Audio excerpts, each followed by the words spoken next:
Cuma jadi penonton. Tangis Fahmi Bo. Tak dianggap di nikahan anak. Tak jadi wali hingga Wadi blokir. Baru-baru ini Fahmi Bo menceritakan kisah pilu tak dianggap orang tua lagi oleh anaknya. Hal itu terjadi saat anak sulungnya menikah dan Fahmi Bo tidak menjadi wali nikah, hanya jadi penonton saja. Fahmi Bo kini tinggal sendiri setelah ditinggal sang istri dan anak-anaknya akibat miskin. Ia jatuh miskin setelah tak ada lagi job karena sakit parah. Tak hanya ditinggal anak istri, mengaku tak dianggap ayah oleh anak sulungnya yang baru saja menikah bulan Juli lalu.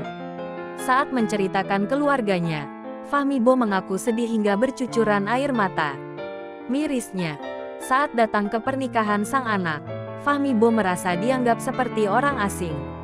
Pengakuan itu dikatakan Fahmi Bo, dikutip dalam YouTube Alvin in Love, Jumat tanggal 22 Desember tahun 2023. Kemarin anak saya nikah dan itu mendadak banget gitu, saya dihubungin. Dan saya di sana enggak jadi apa-apa. Saya cuma jadi penonton. Padahal saya orang tuanya gitu, saya juga bingung gitu kenapa yang jadi walinya itu bukan saya, ujar Fahmi. Saat bertemu dengan sang anak, Fahmi Bo pun langsung menanyakan alasan sang anak hingga tega memblokir nomor WhatsApp-nya. Meskipun sang anak merasa kecewa dengannya, tapi Fahmi Bo beranggapan bahwa dirinya tetaplah ayah kandung yang seharusnya tak diperlakukan demikian.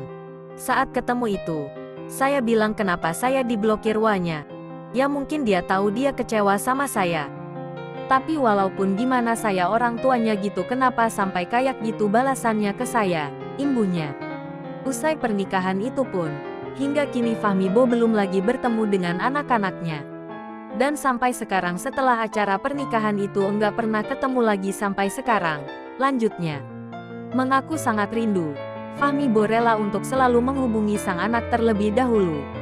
Untuk bertemu enggak, tapi untuk kalau wah apa segala macam masih saya yang selalu nanya duluan, ucapnya. Tak muluk-muluk, Fahmi hanya menginginkan agar kerinduan itu pun segera berbalas. Bukan tanpa maksud lain. Saya bilang kapan main nengokin saya. Dia bilang masih sibuk, terang Fahmi.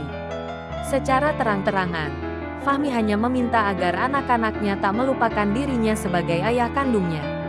Tapi saya mohon jangan pernah lupain saya. Kalau saya adalah orang tuanya dia, pinta Fahmi dengan tangis.